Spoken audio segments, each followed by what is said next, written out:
حضرت سلیمان علیہ السلام حضرت داود علیہ السلام کے صاحبزادے تھے اور ان کے وارث قرار پائے۔ وَلَقَدْ آتَيْنَا دَاوُودَ وَسُلَيْمَانَ عِلْمًا، ارشاد فرمایا ہم نے حضرت داود اور حضرت سلیمان علیہ السلام کو علم عطا کیا۔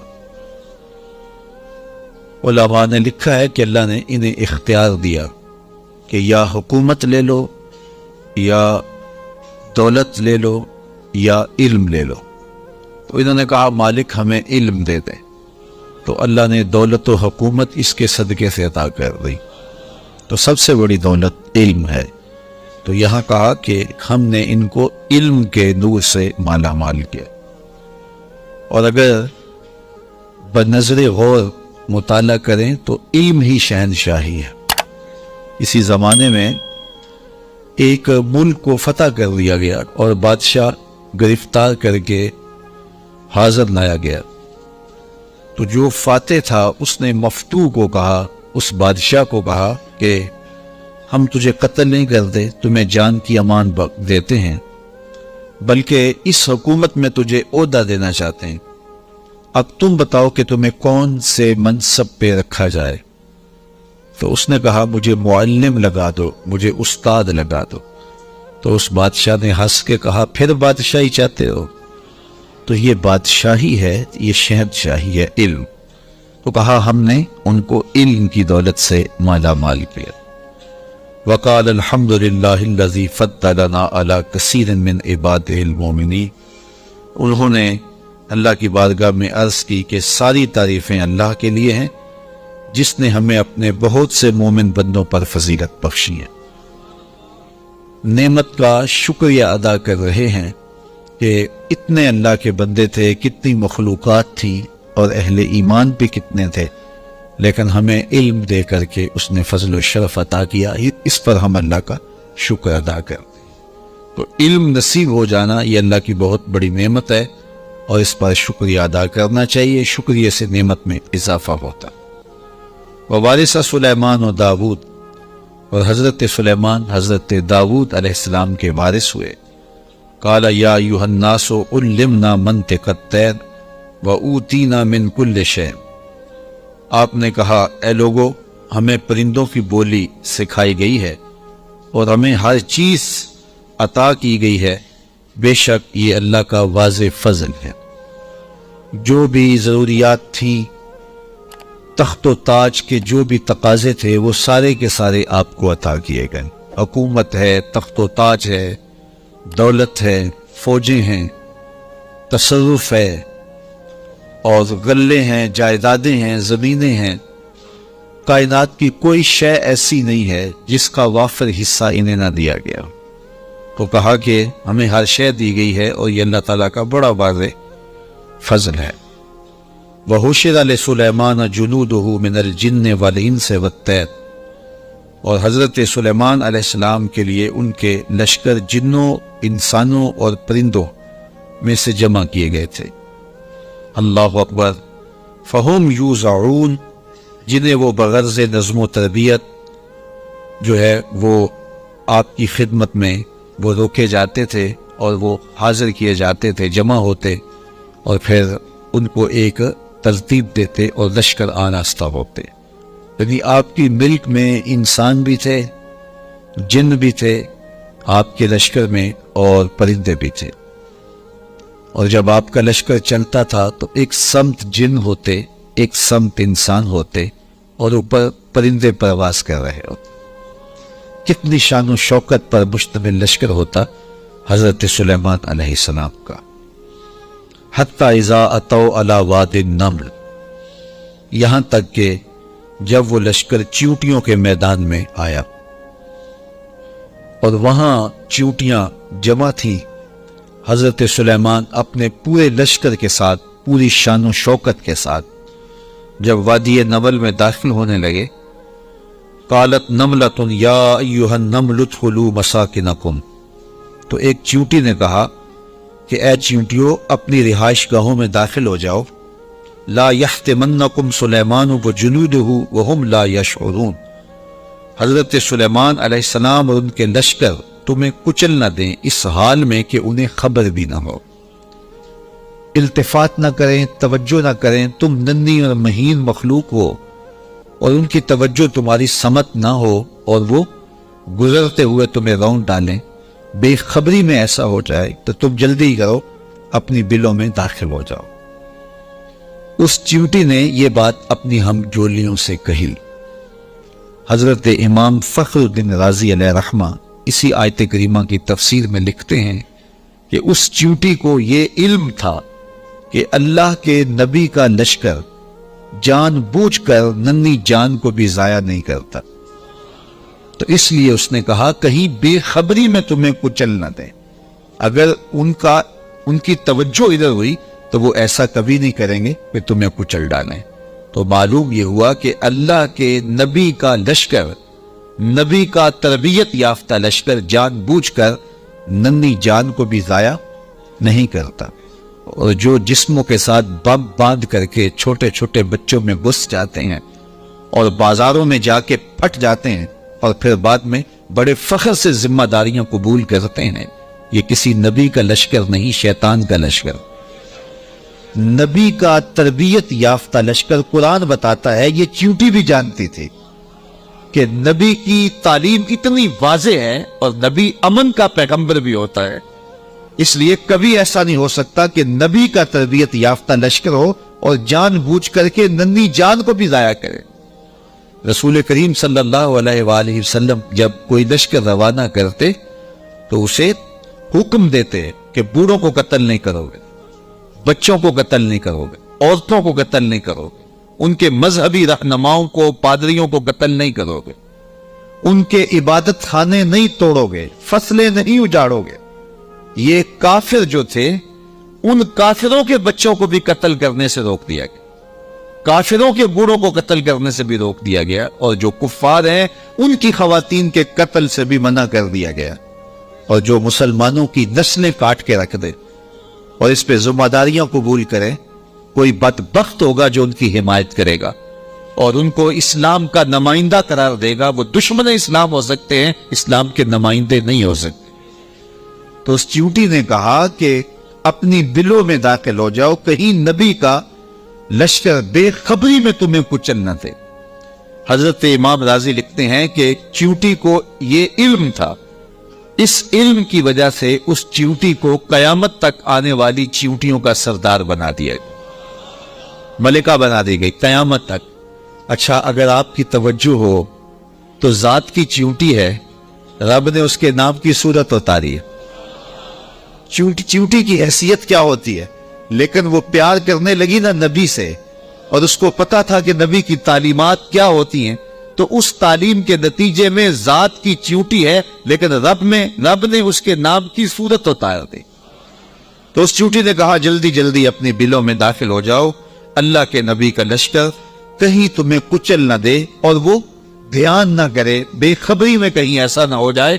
اگر خبر ہوگی تو پھر کبھی ایسا نہیں ہو سکتا، کیونکہ نبی کی تربیت یہ ہے، وہ تو زندگیاں بانٹنے آیا ہے، زندگیاں چھیننے تو نہیں آیا، تو یہ ایسا نہیں ہوگا۔ فَتَبَسَّمَ ضَاحِكًا مِّن قَوْلِهَا، تو حضرت سلیمان پیغمبر نے جب چیونٹی کی اس بات کو سنا تو مسکرا پڑے۔ 3 میل دور تھے حضرت سلیمان علیہ السلام، اتنی دور سے چیونٹی نے کہا کہ جلدی جلدی بلوں میں چلی جاؤ، اللہ کے نبی کا لشکر کہیں بے خبری میں تمہیں کچل نہ دے۔ چیونٹی نے یہ بات کی تو حضرت سلیمان نے 3 میل دور سے سن لی اور پھر مسکرا بھی پڑے۔ اب 3 میل دور سے بات سنی جا سکتی ہے والا چیونٹی کی؟ یہ اس حال سے باہر جو چیونٹیاں چل رہی ہیں، کوئی شخص جو بڑا ہی جو ہے وہ باریک سماعتیں رکھتا ہو، کیا وہ یہاں بیٹھ کر کے چیونٹی کی بات جو باہر ہے اس کو سن سکتا ہے؟ چلو جو آپ کی کرسی کے نیچے چل رہی ہے اس کو سن سکتا ہے، اس کی آواز کو، لیکن 3 میل دور سے چیونٹی کی آواز کو اللہ کا نبی سن بھی رہا ہے، اور جو وہ کہہ رہی ہے اس کو سمجھ بھی رہا ہے، اور اس پر تبسم بھی فرما رہا ہے۔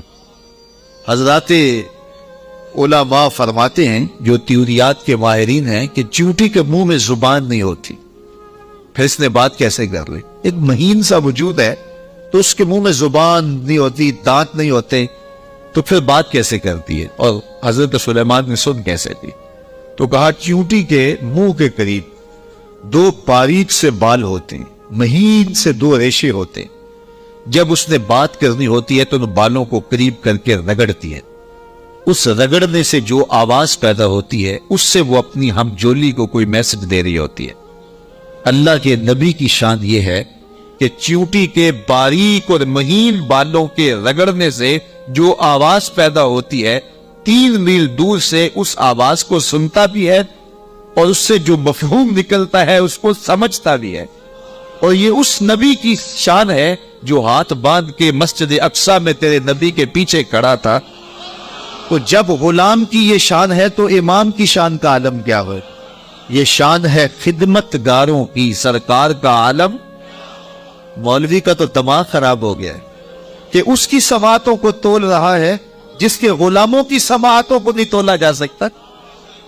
اللہ اکبر۔ فتبسم ضاحکا من قولہا، یہ میں نہیں کہہ رہا، یہ قرآن کہہ رہا ہے۔ حضرت سلیمان پیغمبر نے اس چیونٹی کی بات کو سنا، سن کے سمجھے اور پھر تبسم کیا۔ اللہ اکبر۔ وقال رب اوزعنی ان اشکر نعمتک التی انعمت علی وعلی والدی وان اعمل صالحا ترضاہ وادخلنی برحمتک فی عبادک الصالحین۔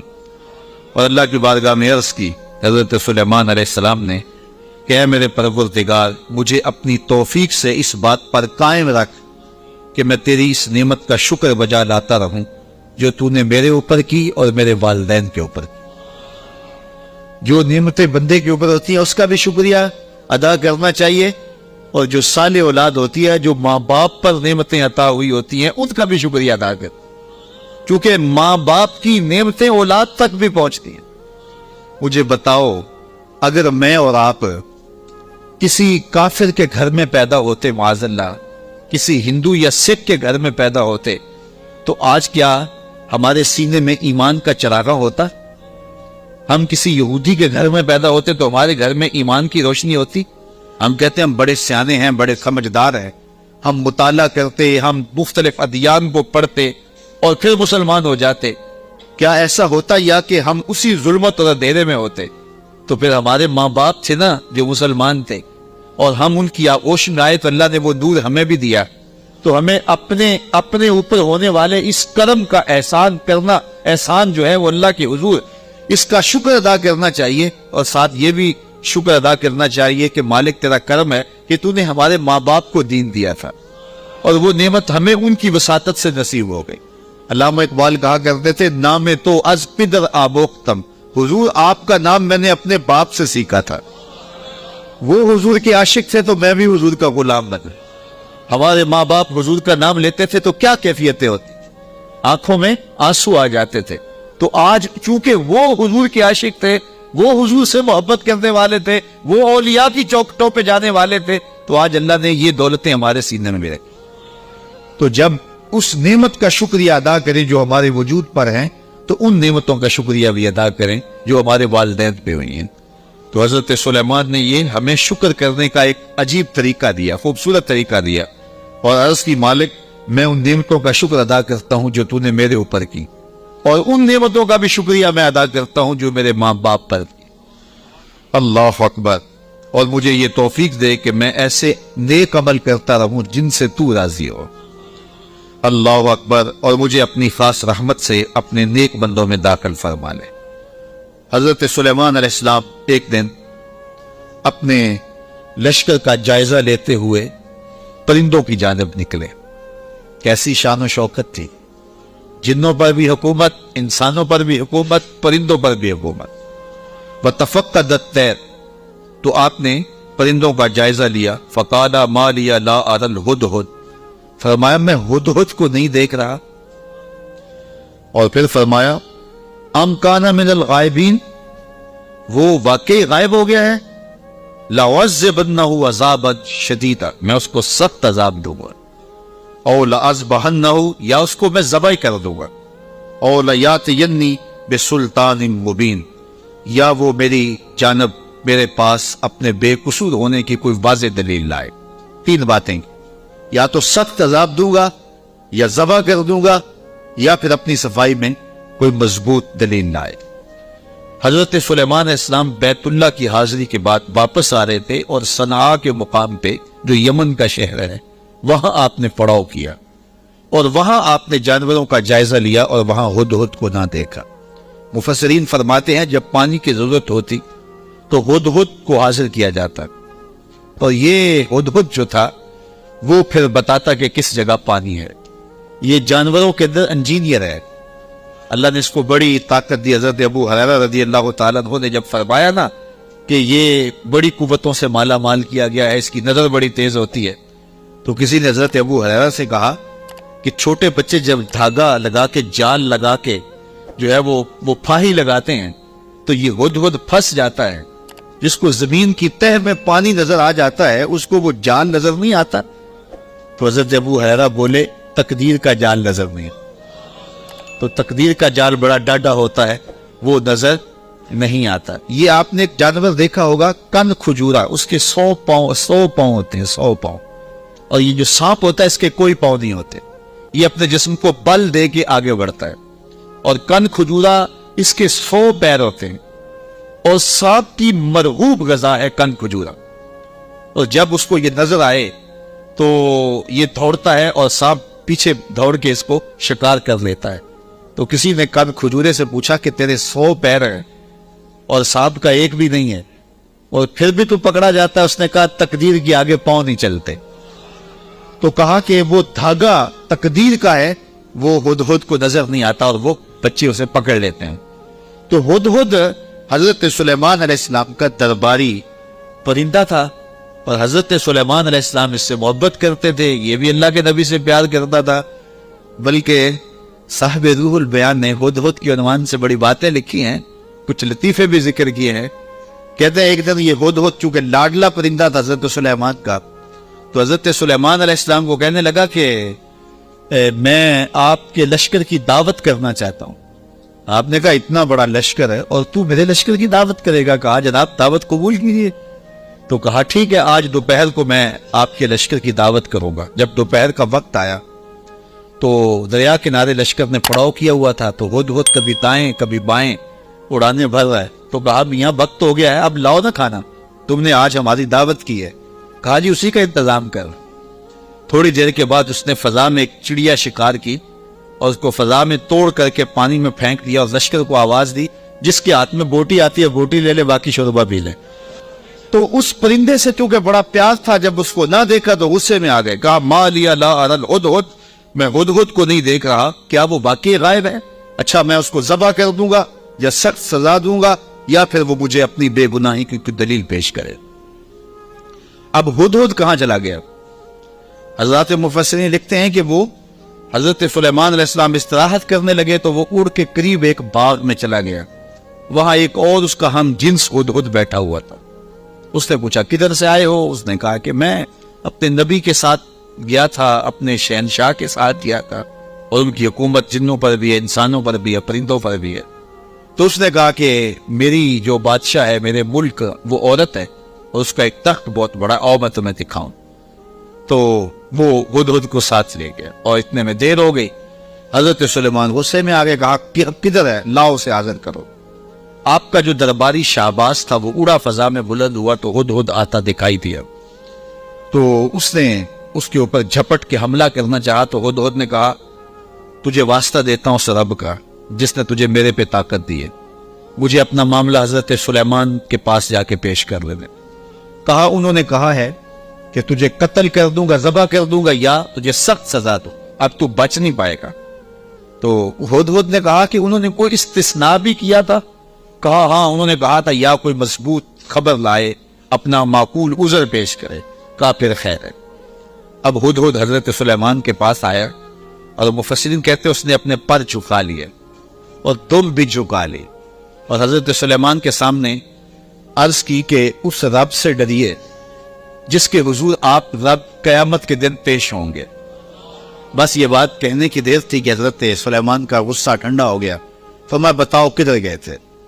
تو ہدہد نے کیا جواب دیا، سنو قرآن کیا کہتا ہے، فَمَكَثَ غَيْرَ بَعِيدٍ، تو پس وہ تھوڑی ہی دیر ٹھہرا تھا کہ وہ حاضر ہو گیا، اور حاضر ہو کے اس نے کہا فقال، اس نے کہا احطت بما لم تحط به وجئتک من سبأ بنبأ یقین۔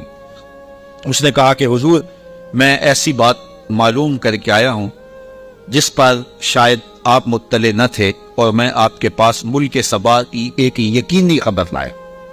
آپ نے اس چیز کا مشاہدہ نہیں کیا جس کا میں مشاہدہ کر کے آیا ہوں، تو میں ایک یقینی خبر آپ کو جو چشم دید ہے وہ بتانا چاہتا ہوں۔ حضرت سلیمان نے کہا بتاؤ۔ کہا انی وجدت امرأۃ تملکہم وأوتیت من کل شیء ولہا عرش عظیم۔ اس نے کہا میں ایک ایسی خاتون کو دیکھا ہے جو بادشاہت کے تخت پہ براجمان ہیں، میں نے ایک ایسی عورت دیکھی ہے وہاں جو ان پر حکومت کرتی ہے اور اقتدار کی مسند پہ بیٹھی ہے، اور اسے ملکیت و اقتدار میں ہر چیز بخشی گئی ہے، اور اس کے پاس بہت بڑا تخت ہے۔ یہ شہرہ آفات تخت تھا جو ملکہ بلقیس کے پاس تھا، اور یہ 40 ہاتھ چوڑا تھا، 80 ہاتھ لمبا تھا۔ شرعی ہاتھ جب کہا جاتا ہے تو وہ کونی تک ہوتا ہے، تو گویا دوسرے لفظوں میں 1.5 فٹ کا ایک ہاتھ لگائیں تو یہ 60 ہاتھ چوڑا تھا، اور 120 ہاتھ جو ہے وہ لمبا تھا۔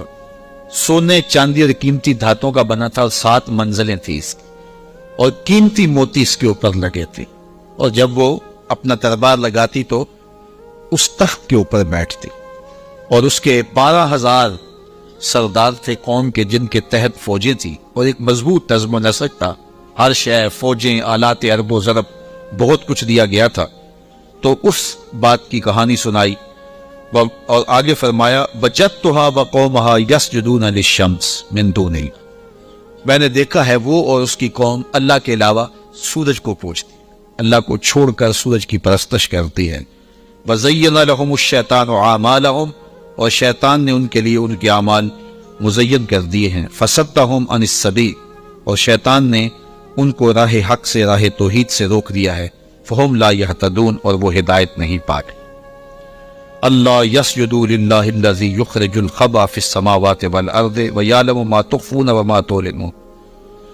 اللہ اکبر۔ اس لیے روکے گئے ہیں کہ وہ اللہ کے حضور سجدہ ریز نہ ہوں، جو آسمانوں اور زمینوں میں پوشیدہ حقائق اور موجودات کو باہر نکالتا ہے، یعنی ظاہر کرتا ہے، اور وَيَعْلَمُ مَا تُخْفُونَ، اور جو تم ظاہر کرتے ہو، جو تم چھپاتے ہو، وَمَا تُعْلِنُونَ، اور جو تم ظاہر کرتے ہو، جو تم چھپاتے ہو، وہ سب کو جانتا ہے، اس کی نظر میں کوئی پوشیدہ نہیں۔ اللہ لا الہ الا هو رب العرش العظیم، اللہ کے سوا کوئی عبادت کے لائق نہیں، وہی عظیم تخت اقتدار کا مالک ہے۔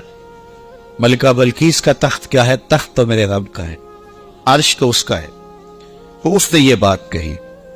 حضرت سلیمان نے ہدہد سے کہا قالا سننظر اصدقت ام کنت من الکاذبین، کہا کہ ہم ابھی دیکھتے ہیں کہ تو سچ کہہ رہا ہے یا جھوٹ بول رہا ہے۔ قالا سننظر اصدقت ام کنت من الکاذبین، تو سچا ہے یا جھوٹا ہے۔ اذهب بکتابی ھذا فالق الیہم ثم تولى عنہم فانظر ماذا یرجعون، آپ نے خط لکھا اور ہدہد کو دیا، کہا اس کو لے جاؤ اور یہ خط ان کی طرف ڈال دو، اور اس کے بعد ان کے پاس سے ہٹ جاؤ، پھر دیکھ کہ وہ کس بات کی طرف رجوع کرتے۔ اس خط کے اوپر حضرت سلیمان علیہ السلام نے تحریر کی، ہدہد کے سپرد کیا۔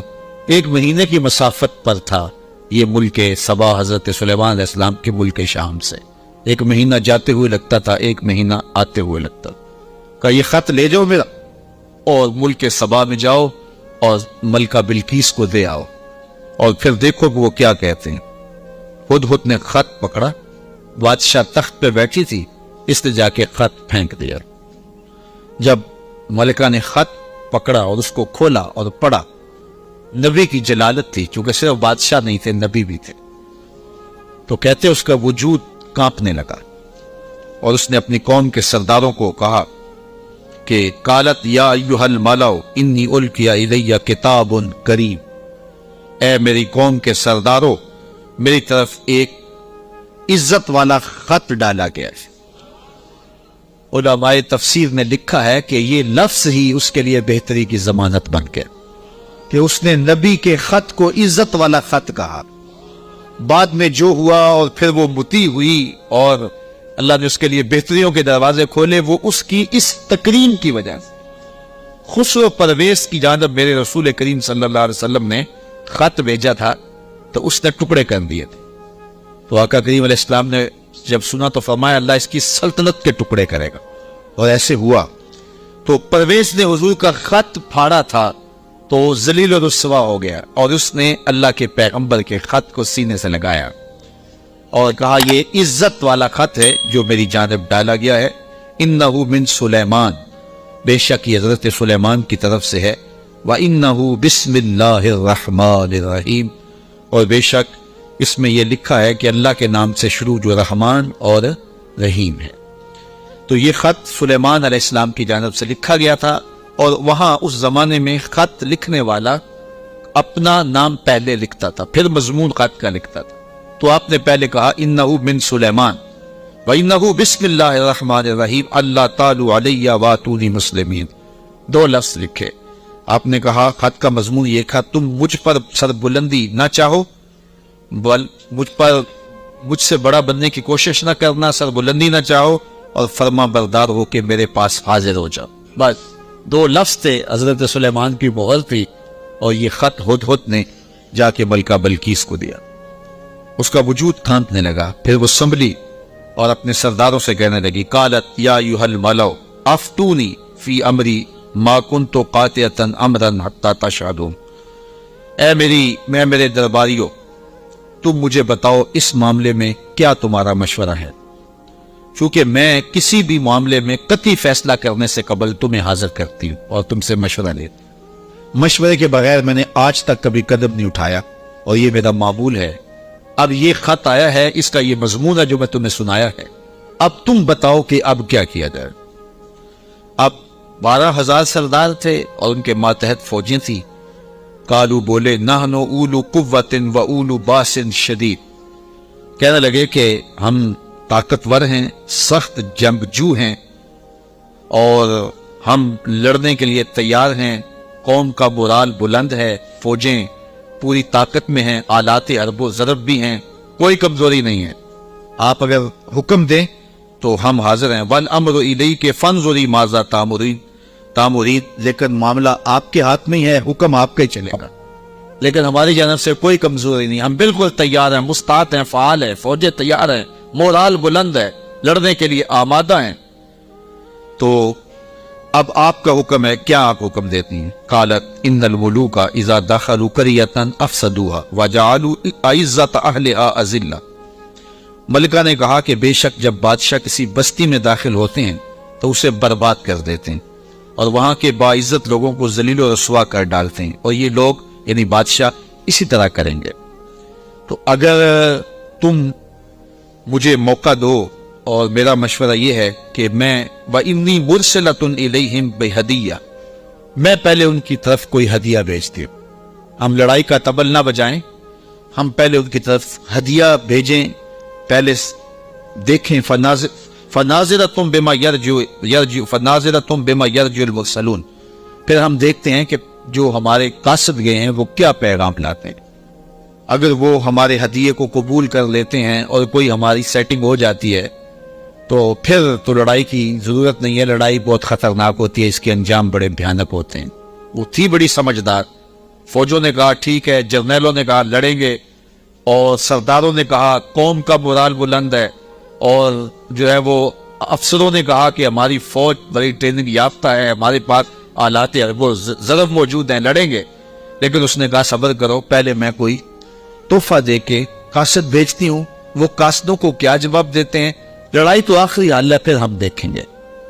فلما جاء سلیمان، جب قاصد حضرت سلیمان کے پاس آیا، کہتے ہیں وہ تحفہ کیا تھا؟ مفسرین نے لکھا ہے کہ وہ سونے کی اینٹ تھی، اور اس کو قیمتی کپڑے میں دیباج میں لپیٹ کر کے باقاعدہ اس کے لیے جو ہے وہ ایک چیز بنائی گئی، اور غلافوں میں لپیٹ کر کے وہ خادم حضرت سلیمان کے پاس قاصد لے کر حاضر ہوا کہ ان کو اینٹ پیش کریں. چونکہ سونے اور چاندی سے بادشاہ لوگ بڑے خوش ہوتے ہیں، حضرت سلیمان کو جب پتہ چلا کہ ان کے قاصد آ رہے ہیں اور اللہ کے نبی نے نور نبوت سے دیکھا بھی وہ کیا لا رہے ہیں، تو جنوں کو کہا حاضر ہو جاؤ۔ حاضر ہو گئے، کہا 1000 سونے کی اینٹیں میرے تخت کے آگے فرش پر بچھا دو۔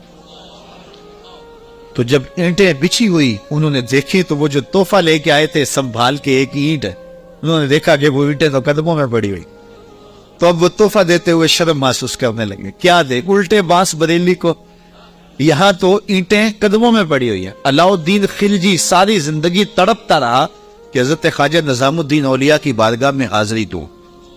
آپ مانتے نہیں تھے، آپ کا مزاج ایسا تھا کہ شاہوں سے گریزاں تھے، تو اس نے بڑا زور کیا۔ خیر جب اس نے یہ ارادہ کر لیا کہ میں حاضر ہونا ہے تو آپ نے علاء الدین کو لکھا کہ فقیر کی خانقاہ کے 2 دروازے ہیں، اگر تو ایک سے آیا تو میں دوسرے سے باہر نکل جاؤں، اور اگر تو نے زیادہ تنگ کیا تو تیرا شہر چھوڑ جاؤں گا۔ خیر بادشاہ نے ایک دن جو ہے وہ بغیر بتائے خانقاہ میں حاضری دی۔ شیخ کو پتہ چلا تو انہوں نے دروازے پر پہرے دار کھڑے کر دیے کہ بادشاہ کو اندر نہیں آنے دینا۔ بادشاہ نے ان کے تیور پڑے فقیروں کے، تو یہ جو پیروں کے مرید ہوتے تو دیوانے ہیں، کہا کہ یہ تو مر جائیں گے لیکن شیخ کے دروازے سے اندر نہیں جانے دیں گے۔ تو بادشاہ کو شرارت سوجی تو اس نے کاغذ کے ٹکڑے پہ لکھا کہ یہ کیا ہوا کہ بادشاہوں کے دروازوں پہ بھی بواب چوکیدار اور فقیروں کے دروازے پہ بھی بواب۔ تو اندر سے شیخ نے اسی کاغذ کے ٹکڑے پہ بیک پہ اس کی پشت پہ لکھ کے بھیجا، فرق یہ ہے کہ بادشاہوں کے درباروں پر جو بواب ہوتے ہیں وہ فقیروں کو روکنے کے لیے ہوتے ہیں، اور جو فقیروں کی چوکھٹ پہ بواب ہوتے ہیں وہ امیروں کو روکنے کے لیے ہوتے ہیں۔ بادشاہ کہنے لگا کہ مجھے حضرت کی خانقاہ تو دیکھنے کی اجازت ہوگی۔ خدام نے کہا کوئی حرج نہیں ہے۔ تو وہ خانقاہ لنگر خانہ دیکھنے لگا، بہت بڑی خانقاہ تھی۔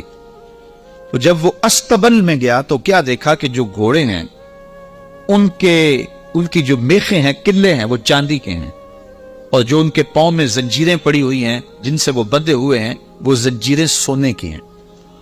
تو بادشاہ بڑا حیرت زدہ ہوا، تو اس نے پھر کاغذ کے ٹکڑے پہ لکھا کہ یہ کیا ہوا کہ بادشاہوں کے پاس بھی سونا اور چاندی اور فقیروں کے پاس بھی سونا اور چاندی، فرق کیا ہوا؟ تو شیخ نے جواب میں لکھ کے بھیجا، فرق یہ ہے بادشاہ خزانوں میں سنبھال کے رکھتے ہیں، فقیر گھوڑوں کے قدموں میں ڈال کے رکھتے ہیں۔ تو حضرت سلیمان علیہ السلام نے 1000 اینٹ بچھوا دی۔ آپ جانتے ہیں جب بہار چین آیا نا حضرت عمر کے زمانے میں، جب ایران فتح ہوا تو سب سے دنیا کے اس وقت نامور اشیاء میں سے بہار چین ایک بہت بڑا قالین تھا، جس کو بہار چین پہ بٹھا دیا جاتا وہ ناز کرتا ہے کہ میں بہار چین پہ بیٹھا ہے۔ آج وہ کسی کو وہ سرخ قالین پہ جو ہے وہ لے کے جاتے ہیں تو کہتے ہیں میرے لیے سرخ قالین بچھائے گئے، امریکہ میں یا جو ہے وہ میرے لیے جو ہے وہ برطانیہ میں یہ اعزاز دیا گیا ہے کہ مجھے سرخ قالینوں پہ میرا استقبال کیا گیا، سرخ قالین بچھائے گئے۔ بہار چین یہ ایک ایسا قالین تھا کہ جس پہ بیٹھ جانا اور جس پہ چلے جانا یہ بڑے دنیا کے لوگ جو ہے وہ فخر سمجھتے تھے۔ جب حضرت فاروق اعظم کا زمانہ آیا تو یہ علاقہ فتح ہوا تو یہ اونٹوں پہ لاد کر کے یہ بہار چین مدینے بھیجا گیا۔ تو حضرت عمر کے پاس جب بہار چین آیا تو کہا کہ اب اس کو کہاں رکھے؟ تو کسی نے کہا جی مسجد نبوی میں بچھائے۔ کہا یہ مسجد نبوی میں بچھے؟ وہاں کی جو چٹائیاں ہیں اس قالین سے افضل ہیں، وہاں اس کو یہاں نہیں بچھائیں گے تو کہاں رکھے؟ حضرت عمر نے حکم دیا کہ مسجد نبوی کے باہر جہاں لوگ جوتے اتارتے ہیں وہاں رکھا جائے۔ اور وہ بہار چین جس پہ لوگ بیٹھنا اعزاز سمجھتے، لوگ وہاں جوتے پوچھ کے گزرتے۔ تو فقیروں کی نظر میں کیا چیز ہوتی ہے ان چیزوں؟ تو 1000 اینٹ جب بچھی ہوئی دیکھی تو وہ کیا تحفہ دیتے؟ حضرت سلیمان علیہ السلام نے کہا کالا اتمدوننی بمال، تم مجھے مال سے میری مدد کرتے ہو؟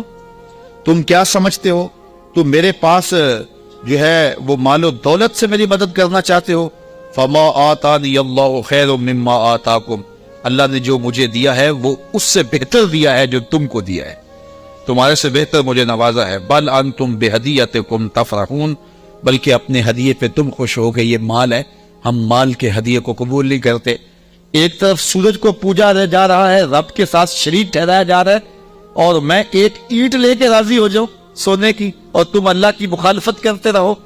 یہاں سمجھنے کے لیے بہت کچھ ہے کہ اللہ کے حکموں کی نافرمانی کر رہا ہو اور پیر صاحب کو نذرانہ دے دے اور پیر صاحب یہی چپ ہو جائے کہ کوئی نہیں مجھے نذرانہ مل گیا ہے، یہ سمجھنے کے لیے کافی ہے. سونے کی اینٹ لے کے آئے ہیں, فرمایا وہ بتوں کو پوج رہے ہیں, وہ سورج کو پوج رہے ہیں, اور مجھے اس نذرانے سے چپ کروانا چاہتے ہیں, ایسا نہیں ہوگا. اور آپ نے اس قاصد کو پیغام دیا, ارجع الیہم, جا ان کے پاس اور ان کو بتا جا کے کہ فَلَنَاتِيَنَّهُمْ بِجُنُودٍ لَا قِبَلَ لَهُمْ بِهَا وَلَنُخْرِجَنَّهُمْ مِنْهَا أَذِلَّةً وَهُمْ صَاغِرُونَ. ان کو جا کے بتا کہ ہم ایسا لشکر لے کے آ رہے ہیں جس کا تم مقابلہ نہیں کر پاؤ گے, اور تمہیں ذلیل کر کے رسوا کر کے شہروں سے نکالے کے تیار ہو جاؤ. حضرت سلیمان نے اس قاصد کو پیغام بھیجا. جب اس نے جا کے پیغام دیا اور حضرت سلیمان کے دربار کی کہانیاں سنائیں, تو پھر لڑائی کی ہمت کس کو ہوتی؟ نبی کو اللہ نے روب دیا ہوتا ہے, نبی کا روب جو ہے وہ لوگوں پر پڑ جاتا ہے. اللہ اکبر. تو کس کو ہمت ہوتی؟ ملکہ بلقیس نے کہا کہ اب میں خود جاتی. تو وہ خود تیار ہوئی اور وہ حضرت سلیمان کی بارگاہ میں حاضر ہونے کے لیے ملک سبا سے چلی. ادھر بھی وقت گزرتا گیا. جب 3 فرسخ دور وہ دربار سے رہ گئی, 1 فرسخ اور 3 فرسخ 5 کلومیٹر لگا لے, آپ یہ کہہ لیں کہ وہ بائی پاس پہ یا وہ یہ چناب پل پہ اتنے فاصلے پہ جب اس کا آنا ہوا تو حضرت سلیمان بیٹھے تھے اور آپ نے اپنے درباریوں سے کہا, قال یا ایھا الملأ ایکم یاتینی بعرشھا قبل ان یاتونی مسلمین. دربار لگا تھا, جن بھی بیٹھے تھے, انسان بھی بیٹھے تھے, پرندے بھی تھے. آپ نے کہا میرے درباریوں, وہ بلقیس آ گئی ہے, یہاں قریب ہی آ گئی ہے. تو اس کا وہ تخت جس پہ اسے ناز ہے, کوئی ہے جو اٹھا لائے اس کے لانے سے پہلے؟ کیسی شان حضرت سلیمان. وہ بائی پاس پہ آ گئی اور تخت 1 مہینہ جاتے ہوئے لگتا ہے, 1 مہینہ آتے ہوئے لگتا ہے. یہ طاقتیں ہیں اللہ کے بندوں کی. اللہ اکبر. تو کہا وہ تو ادھر آ گئی ہے, تو کوئی ہے کہ اس کا تخت جا کے جلدی جلدی اٹھا لائے؟ تو جب آپ نے یہ بات کہی تو ایک جن اٹھا, قال عفریت من الجن انا آتیک بہ. ایک جن کہنے لگا حضرت میں لاتا. کب لاؤ گے؟ قبل ان تقوم من مقامک, آپ کی مجلس ختم ہونے سے پہلے پہلے حاضر کر دیتا ہوں. اور مجلس ختم ہوتی تھی زوال کے وقت, دوپہر کے وقت. صبح شروع ہوتی اور دوپہر کو ختم ہو جاتی. تو کچہری لگی تھی, کہا کچہری ختم ہونے سے پہلے پہلے میں لے آتا ہوں. وَإِنِّي عَلَيْهِ لَقَوِيٌّ أَمِينٌ, طاقتور بھی ہوں, لے بھی آؤں گا, اور امین بھی ہوں, کوئی ایک موتی بھی ضائع نہیں ہوگا. تو تخت میں لے کے آتا. اور 1 مہینہ میں نے عرض کیا جاتے ہوئے لگتا ہے, 1 مہینہ کئی ہاتھ موٹا تھا, 7 منزلیں تھی, 40 ہاتھ چوڑا تھا, 80 ہاتھ لمبا تھا, سونے اور چاندی اور قیمتی جواہر سے مرصع تھا, اور 7 کوٹریوں میں مکفل تھا, تالے لگے تھے, پہرے دار کھڑے تھے. جیب میں ڈال کے بھی لانا ہو پھر بھی 2 مہینے چاہیے. اور اس تخت کو لانے کا کہا تو پہر تک لے آتا ہوں. بڑی بات تھی نا. حضرت سلیمان خوش ہو جاتے کہ بڑی بات ہے, تو میں نہیں, مجھے اس سے بھی پہلے چاہیے, مجھے اس سے بھی پہلے چاہیے. پھر وہ اٹھا جس کے سینے میں زبور کا علم تھا. قال الذی عندہ علم من الکتاب. پھر وہ شخص کھڑا ہوا جس کے سینے میں علم زبور تھا. وہ آپ کا خالہ زاد بھی تھا, آپ کا صحابی بھی تھا. عاصب بن برخیہ نام علماء تفسیر نے بتایا ہے, اور اسے اسم اعظم آتا تھا. وہ کھڑا ہو گیا, اس نے کہا انا آتی کا بہی, حضرت میں لے آتا ہوں. کہا کب لاؤ گے؟ وہ تو دوپہر تک کا وقت دے رہا ہے, تم کب لاؤ گے؟ تو بولو سنو اس نے کیا کہا. بولا قبل ان یرتد الیک طرفک, حضور آپ آنکھ بعد میں جھپکیں گے, تخت پہلے پڑاؤ. آپ آنکھ بعد میں جھپکیں گے, تخت پہلے پڑا ہوگا. اللہ اکبر. فلما رآہ مستقرا عندہ قال ھذا من فضل ربی. حضرت سلیمان نے بھی آنکھ جھپکی نہیں تھی, تخت سامنے پڑا. حضرت سلیمان بے ساختہ پکار اٹھے, یہ میرے رب کا فضل ہے جس نے میرے امتی کو یہ طاقت دی. یار بنی اسرائیل کے نبی کے امتی کی یہ شان, تو بنی اسرائیل کے یہ نبی مقتدی بن کے جس کے امام کے پیچھے کھڑے تھے مسجد اقصی میں, اس امام کی شان کا عالم کیا ہو. یہ شان ہے خدمت گاروں کی, سرکار کا عالم. کہا میں لاتا ہوں, اور اس کے آنے سے پہلے کیا حضرت آنکھ جھپکنے سے پہلے حاضر کر دو. اور حضرت سلیمان نے ابھی آنکھ جھپکی نہیں, تخت سامنے